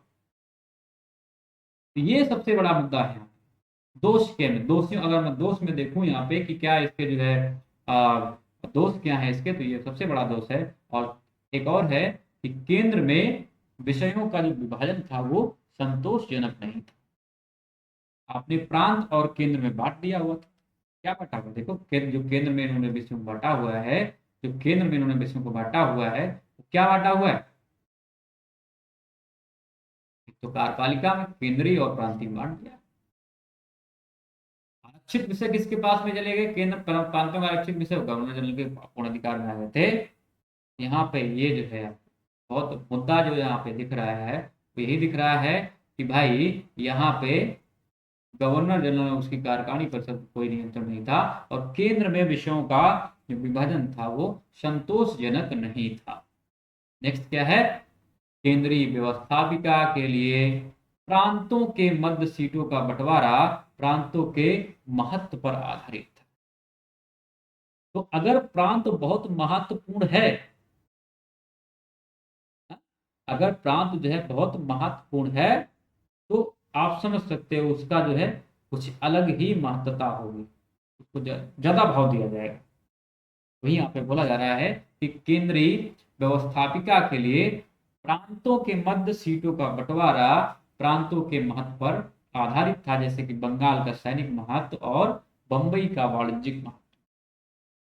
तो यहाँ पे सीटें ज्यादा रहेंगी, सीटें, इनका महत्व भी ज्यादा रहेगा, इनकी सीटें भी ज्यादा रहेंगी, क्योंकि यहाँ पे सैनिक महत्व है और यहाँ पे वाणिज्यिक महत्व। अगर क्या कहता है कि प्रांतीय स्तर पर प्रशासन को दो भागों में बंटवारा जैसे राजनीति के सिद्धांत एवं व्यवहार के विरुद्ध था। तो ये भी गलत था जब प्रांत में प्रशासन का दो दो स्वतंत्र भाग में बांटा गया। भाई राजनीतिक सिद्धांत एवं व्यवहार बिल्कुल अलग है। क्या था? विषयों का हस्ताक्षर आरक्षित और हस्तांतरित होना अव्यवहारिक था, क्योंकि प्रांतीय मंत्रियों का वित्त एवं नौकरशाही पर कोई नियंत्रण नहीं था। इससे कालांतर में दोनों के मध्य टकराव बन गया और नौकरशाही मंत्रियों की अवहेलना करने लग गई। यथार्थ मंत्रियों पर गवर्नर का पूर्ण नियंत्रण हो गया और संयुक्त उत्तरदायित्व का पूर्ण अभाव देखने को मिलता है।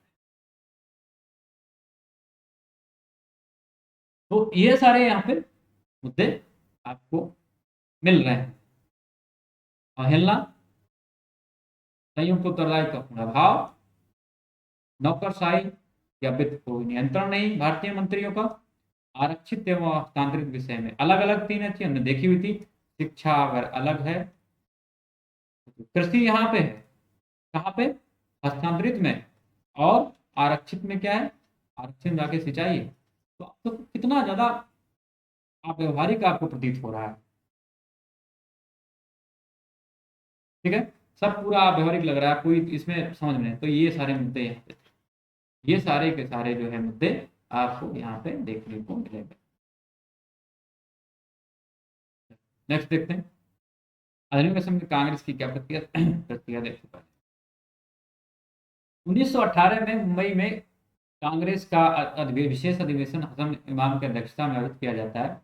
और इसमें क्या कहते हैं कि 1919 का जो भारत सरकार का नियम है बहुत निराशाजनक है, असंतोषकारी है, तो ऐसा उन्होंने घोषित कर दिया। और अधिवेशन में कांग्रेसियों ने प्रभावी सुशासन की मांग की कि भाई हमें प्रभावी सुशासन सुशासन की मांग चाहिए। हमें क्या है? प्रभावी सुशासन चाहिए, प्रभावी सुशासन चाहिए।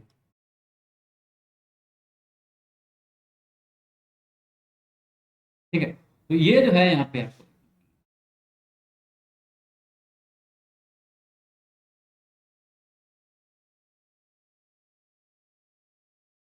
तो ये आप पूरा ओवरऑल आपने व्यू देख लिया है किस तरह से है 1919 का अधिनियम।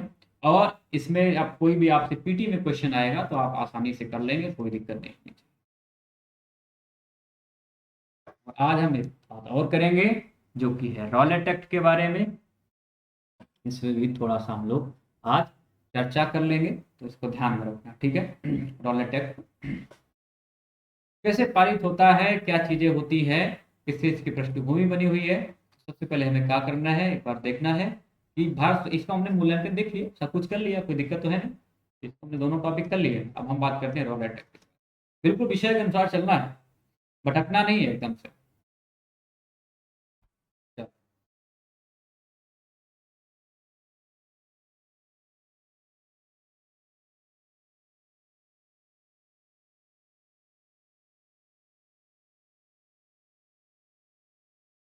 रॉलेट एक्ट है, क्यों हुआ है, इस पर बहुत गहन चर्चा करने वाले हैं हम लोग। और बड़ा काला कानून कहा जाता है, कुछ खास बातें इस पर। ठीक है, सबसे पहला है रॉलेट एक्ट 1919 की बात है, और क्यों हुआ है, वजह क्या है, इसको देख लेते हैं। सबसे पहला है रॉलेट एक्ट, जिसकी वजह से जलियांवाला बाग हत्याकांड हुआ, और उस दौरान हजारों से भी ज्यादा लोगों की मृत्यु हो गई। बड़ा भयावह स्थिति। सर सिडनी रॉलेट की अध्यक्षता में इसका ये रॉलेट एक्ट आया हुआ है। तो क्या था 1919 को, इसको क्या है, काला अधिनियम भी बोला जाता है। रॉलेट एक्ट काला अधिनियम, अधिनियम इसको बोला जाता है। क्यों बोला जाता है, देखते हैं। ठीक है, देखो कुछ जानकारी आपको यहाँ से मिलेगी, हैंड रिटन नोट से। सबसे पहला है रॉलेट एक्ट 1919 के बारे में कुछ फैक्ट जान लो, क्या क्या चीजें हैं। सिडनी रॉलेट की अध्यक्षता में इसका गठन हुआ है। गठन किसकी उसमें हुआ है, सिडनी रॉलेट की अध्यक्षता में। ठीक है, सिडनी रॉलेट की अध्यक्षता में इसका गठन हुआ है। दूसरा है भारत में क्रांतिकारियों के स्वरूप एवं प्रसार की जांच करना। इसका उद्देश्य क्या है, इसका उद्देश्य है कि भारत में क्रांतिकारियों के स्वरूप एवं प्रसार की जांच करना है। दूसरा है एक विशेष न्यायालय की स्थापना करना, इसकी वजह से भी इसकी स्थापना हुई। दूसरा है सेडिशन कमेटी की सिफारिश पर आधारित है। ये किसकी आधारित है, अध्यक्षता किसने की है, रॉलेट ने, सर सिडनी रॉलेट ने। सर सिडनी रॉलेट ने इसकी अध्यक्षता की है। ठीक है, 1919 में। और सेडिशन कमेटी की सिफारिश पर यह आधारित है। ध्यान देना, अलग अलग। दूसरा है गांधी जी द्वारा रॉलेट एक्ट में होम रूल लीग का प्रयोग किया गया है। होम रूल लीग का प्रयोग किया गया है। दूसरा है काला एक्ट भी इसे कहा जाता है, और इसको और भी क्या बोला जाता है, बिना वकील बिना अपील और बिना दलील वाला कानून भी कहा जाता है। अब इस मुद्दे को हमें लेके पढ़ना है कि इसको बिना वकील बिना अपील और बिना दलील की वजह से ये दलील वाला कानून क्यों कहा जाता है। जब आपको ये इस क्यों का पता चल जाएगा, तो आपको रॉलेट एक्ट भी समझ में आ जाएगा। और रॉलेट एक्ट के बाद में जो घटनाएं हुई हैं वो भी आपको समझ में आ जाएंगी। सारी घटनाएं आपको एक ही क्या है, एक ही झटके में सारी चीजें आपको पता चल जाएंगी। तो देखो भाई क्या हुआ है, तो यहाँ पे ये हैंड रिटन नोट्स है जिसको हमने अभी चर्चा की हुई है, इस पे ध्यान देंगे। तो मुख्य मुख्य पहलू जो शामिल कर ली। अब यहाँ पे हम बात कर रहे हैं कि आगे पृष्ठभूमि कैसे बनी, तो इसको ध्यान में रखते हुए हम चलेंगे। इसको बिना वकील बिना अपील और बिना दलील वाला कानून क्यों कहा गया है। ठीक है, ये आपने फैक्चुअल देख लिया किस उद्देश्य के लिए आया हुआ था। और दूसरा हमें देखना है कि इसको काला एक्ट क्यों कहा जाता था। और तीसरा हमें देखना है गांधी जी द्वारा रॉलेट एक्ट में होम रूल लीग का प्रयोग किया गया है। इस पे भी हम लोग चर्चा करेंगे सब लोग।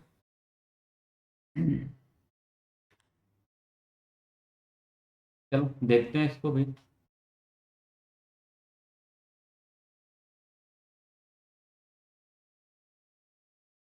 क्या था आखिर ये रॉलेट एक्ट था क्या। रॉलेट एक्ट 1919 में मार्च के महीने की 10 तारीख को, मतलब 10 मार्च को ब्रिटिश सरकार की लेजिस्लेचर और इंपीरियल लेजिस्लेटिव काउंसिल द्वारा पारित किया गया था, कानून था। इस कानून के तहत हुआ क्या था, इस कानून के तहत हुआ है कि भारतीय ब्रिटिश सरकार को लोगों पर अधिकार करने की अधिक शक्ति मिल गई। ठीक है,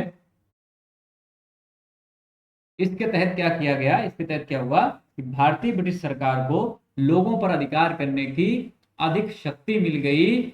और इस एक्ट को रॉलेट कमीशन भी कहा जाता है, क्योंकि इस एक्ट को लाने के लिए कमेटी जो बनाई गई थी उसके अध्यक्ष हमने अभी देखे हुए थे, न्यायाधीश ब्रिटिश न्यायाधीश सर सिडनी रॉलेट थे, जिसका नाम जो है उनके ही नाम पे पड़ा।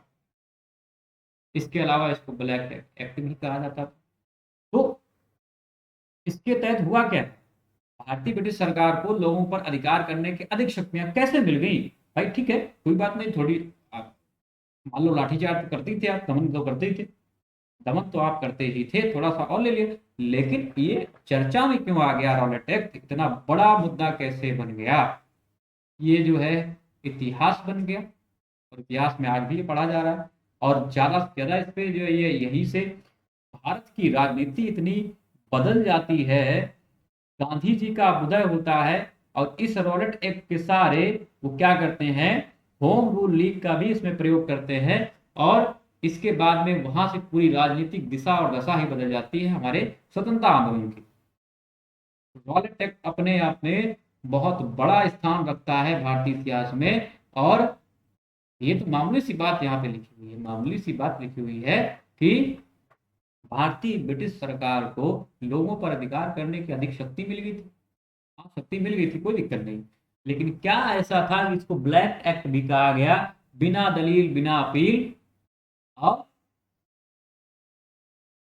क्या कहा गया, बिना वकील बिना अपील और बिना दलील का। तो क्यों ऐसे कहा गया, क्यों जो इनको जो उपमाएं दी जा रही है, जो टाइटल दिए जा रहे हैं, क्यों दिए जा रहे हैं, ये मुद्दे की बात है। ये हम इसके बाद में हम क्या फटाफट करने वाले हैं, बहुत ही इंटरेस्टिंग होने वाला।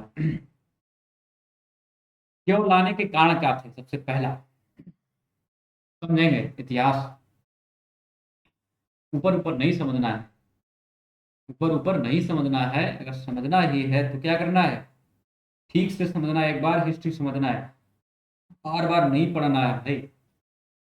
बार बार क्या करना है, सिर्फ एक बार देख लेना है कि हाँ ये ऐसा हुआ था, बस हटा दो उसको। डॉलर ट्रेंड लाने के कारण क्या थे। सन 1910 के दशक में यूरोप में के अधिकार देश, सॉरी अधिकतर देशों में विश्व युद्ध हुआ, और इस युद्ध में ब्रिटेन की जीत हुई। और इस युद्ध में ब्रिटेन के जीत हासिल कर लेने के बाद उन्होंने भारत पर अधिकार जमाना शुरू कर दिया। हमने देखा हुआ था कि किस तरह से उदारवादी नेता थे, उन्होंने सहयोग दिया हुआ था कि हमारे धर्म है। और बाल गंगाधर तिलक इवन उन्होंने भी सहयोग किया हुआ था कि भाई, वो भी आशा लगाए बैठे हुए थे, इंतजार कर रहे थे कि प्रशासन मिलेगा। तो सबने क्या किया, समर्थन दे दिया। और जब जीत मिल गई, जीत हासिल कर ली, इसके बाद उन्होंने भारत पर अधिकार जमाना शुरू कर दिया।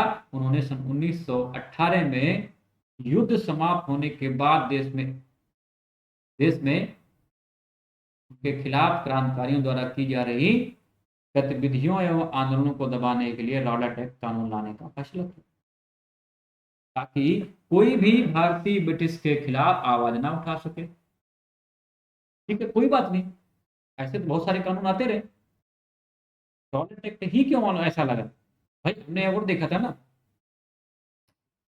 हमने भारतीय सैन्य भारतीय सैन्य संशोधन अधिनियम 1910 में आया हुआ था, 10 में आया हुआ था। इसके बाद 1908 में फौजदारी अधिनियम वो भी आए हुए, उनके द्वारा भी क्या किया गया, गतिविधियों को दबाया ही तो गया था।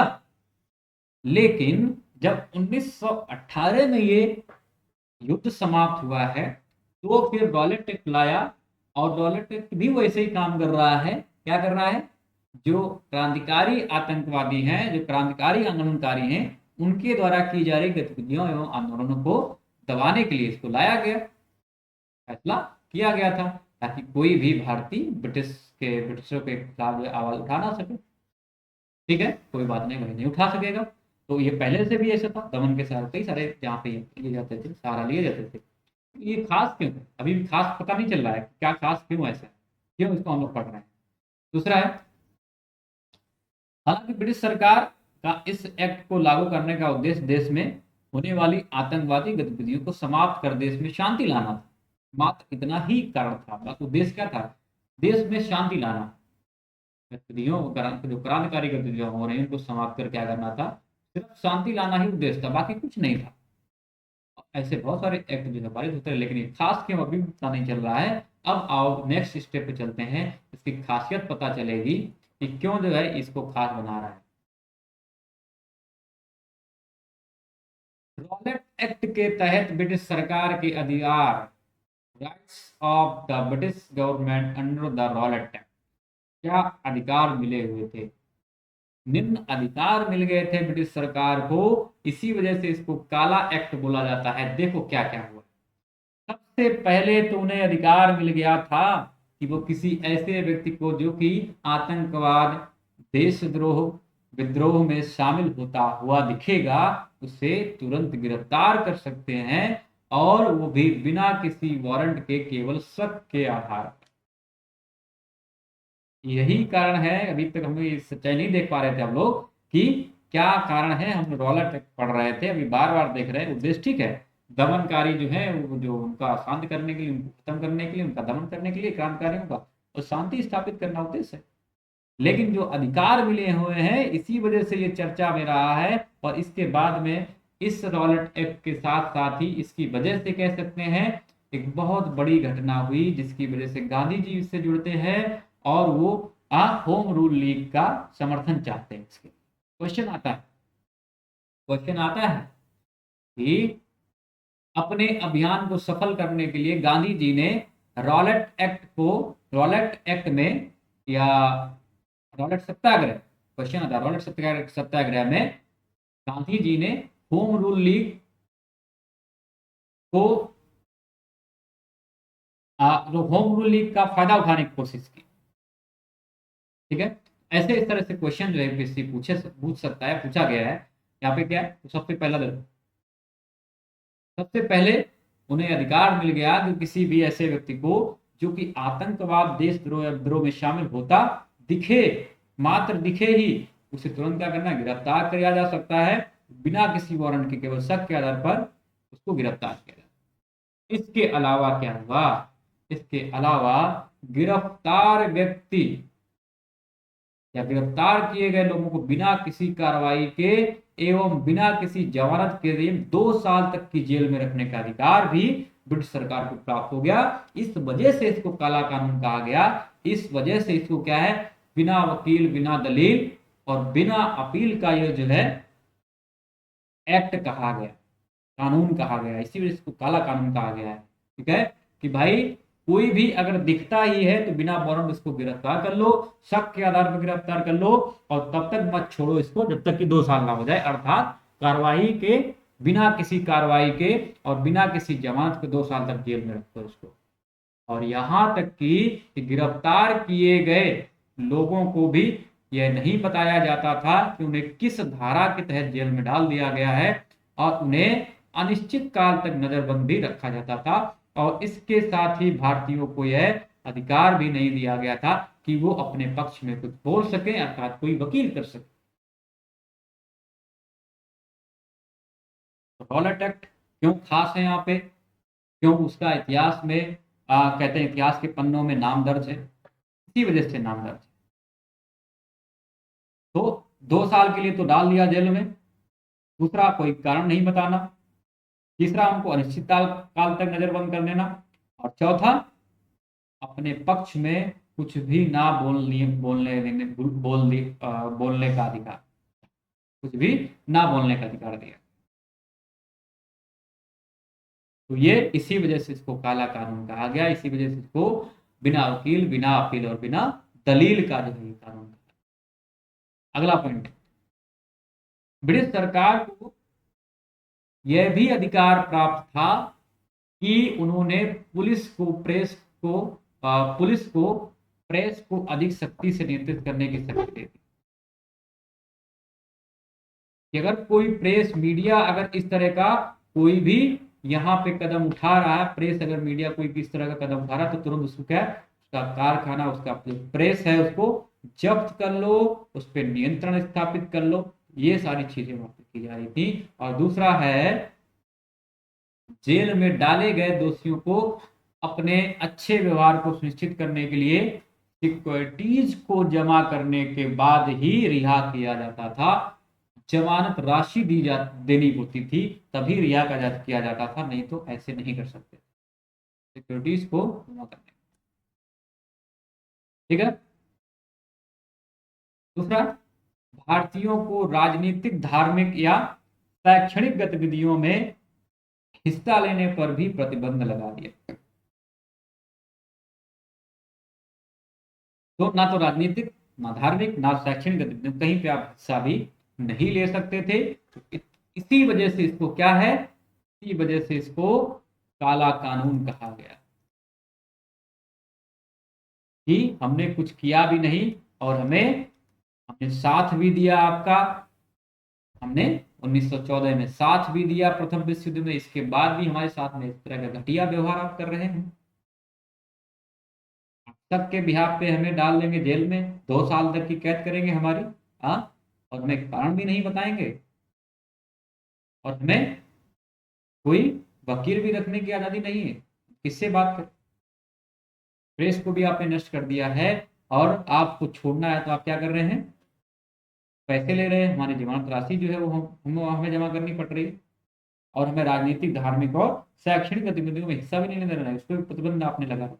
ये सारी बातों की वजह से क्या है, इसको काला कानून कहा गया। ठीक है, विरोध क्या किया गया एक बार देखो इसका। कई लोगों द्वारा विरोध किया गया, protest against the Rowlatt act by Indians. Rowlatt act द्वारा, रॉलेट एक्ट का भारतीयों द्वारा क्या विरोध कैसे किया गया देखो। इस एक्ट का भारतीयों द्वारा विरोध किया गया था क्योंकि उनका मानना था कि ब्रिटिश सरकार द्वारा उनके ऊपर यह कानून लागू करना अन्याय है, और इस कानून के साथ भारतीय जनता काफी गुस्से में थी। ठीक है, अन्याय है, भारतीय जनता काफी गुस्से में थी, और उनकी ब्रिटिश सरकार से नाराजगी पहले की तुलना में और अधिक बढ़ गई। इस एक्ट का विरोध करने वालों में प्रमुख मजहर उल हक मोहम्मद अली जिन्ना, मदन मोहन मौलवी जैसे स्वतंत्रता कार्यकर्ता और नेता शामिल थे। और इन सभी ने अपने बाकी भारतीय सहयोगियों के साथ मिलकर इस एक्ट के खिलाफ सर्वसम्मति से मतदान करने के बाद काउंसिल से इस्तीफा देने का फैसला किया।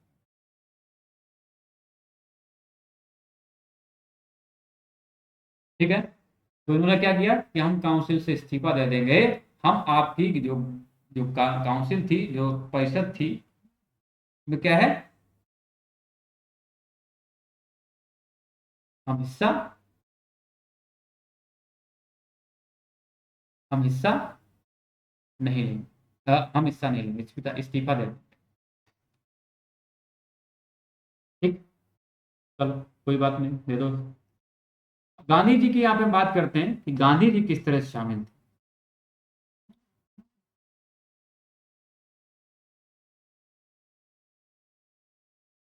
गांधी जी द्वारा विरोध, प्रोटेस्ट बाई गांधी जी।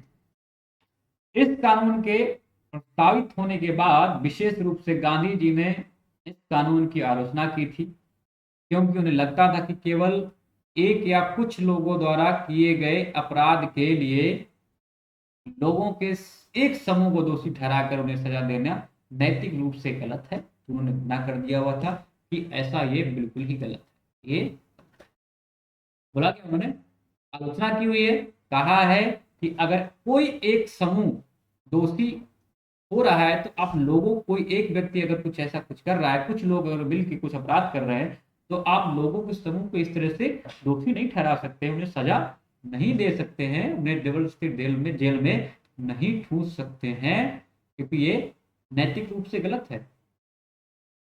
और गांधी जी ने इसके खिलाफ आवाज उठाते हुए इसे समाप्त करने के प्रयासों में अन्य नेताओं से मिलकर 6 अप्रैल को हड़ताल का आयोजन किया हुआ है। कब किया हुआ है, 6 अप्रैल को हड़ताल का आयोजन किया हुआ है।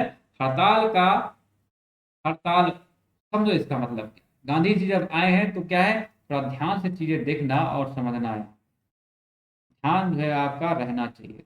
ठीक है, हड़ताल वह विरोध है जहां भारतीयों ने सभी व्यवसाय स्थगित कर दिए। पूछा जाएगा आपसे, 6 अप्रैल 1919 को गांधी जी द्वारा हड़ताल का आयोजन किया गया था, उसका तात्पर्य क्या है, उसका तात्पर्य क्या है।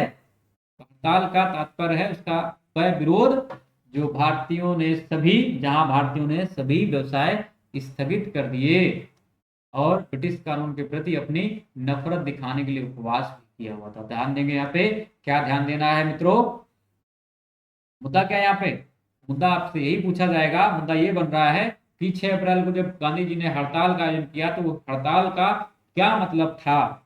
यहाँ पे यही मतलब है कि भारतीयों ने सभी व्यवसाय स्थगित कर दिए थे और उपवास किया था ब्रिटिश कानून के प्रति अपनी नफरत दिखाने के लिए। तो ये दो यहाँ पे अपवाद। और अगला एक और है बहुत शानदार, वो क्या है, क्या मुद्दा है, गांधी जी द्वारा शुरू किए गए इस हड़ताल आंदोलन को रॉलेट सत्याग्रह भी कहा जाता है। तो ये मतलब है उस हड़ताल का, ये जो हड़ताल है वो रॉलेट सत्याग्रह है। गांधी जी को हम विस्तार से पढ़ेंगे अभी, गांधी जी को हम लोग विस्तार से पढ़ेंगे जानेंगे अभी, लेकिन अभी शुरू में किस तरह से उन्होंने विरोध किया उस पर हम लोग चर्चा कर लेते हैं। गांधी जी के बारे में बढ़िया चिट्ठा था, सॉरी चिट्ठा बना के रखा, डॉक्यूमेंट टाइप का है, उसको हम देखें। इस आंदोलन ने अहिंसा के रूप में शुरुआत की थी, किंतु इसके बाद में इसमें हिंसा एवं दंगों का रूप ले लिया हुआ था, जिसके कारण गांधी जी ने इसे खत्म करने का फैसला किया। दरअसल एक तरफ लोग दिल्ली में हड़ताल को सफल बनाने में लगे, तो दूसरी ओर पंजाब एवं अन्य राज्यों में तनाव का स्तर बढ़ने के कारण दंगे भड़क गए। ठीक है, तो क्या बातें हुई यहाँ पे कि अहिंसा के रूप में उन्होंने शुरू किया, भाई नाम ही था उसका रॉलेट सत्याग्रह, गांधी द्वारा शुरू किया गया। तो शुरुआत इसकी हुई है हिंसा अहिंसा के रूप में, लेकिन बाद में इसमें हिंसा और दंगे का जैसे रूप लिया, गांधी जी ने इसे खत्म करने का फैसला किया, क्योंकि दिल्ली में हड़ताल को अगर सफल बनाया जा रहा था, दूसरी तरफ पंजाब एवं अन्य राज्यों में तनाव का स्तर बढ़ने के अगर दंगे भड़क उठे थे, तो कोई भी उस समय अहिंसा का मार्ग नहीं अपना रहा था। इसके चलते गांधी जी और कांग्रेस पार्टी का सदस्य द्वारा इसे बंद करना पड़ा। ये 6 अप्रैल, ध्यान रखेंगे, 6 अप्रैल 1919 को कब शुरू हुआ ये रॉलेट सत्याग्रह। रॉलेट सत्याग्रह जो है वो 6 अप्रैल 1919 को स्टार्ट। ओके, ये सारे मुद्दे थे, समाप्त हो जाता है। और नेक्स्ट हम लोग आज बात करेंगे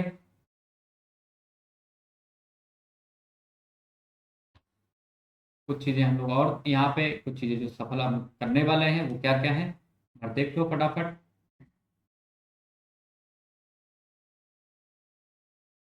कल हम गांधी जी का अभ्युदय पढ़ेंगे, और यहीं पे रॉलेट एक्ट के बाद में है क्या पढ़ेंगे हम, यहाँ पे जलियांवाला बाग हत्याकांड पढ़ेंगे।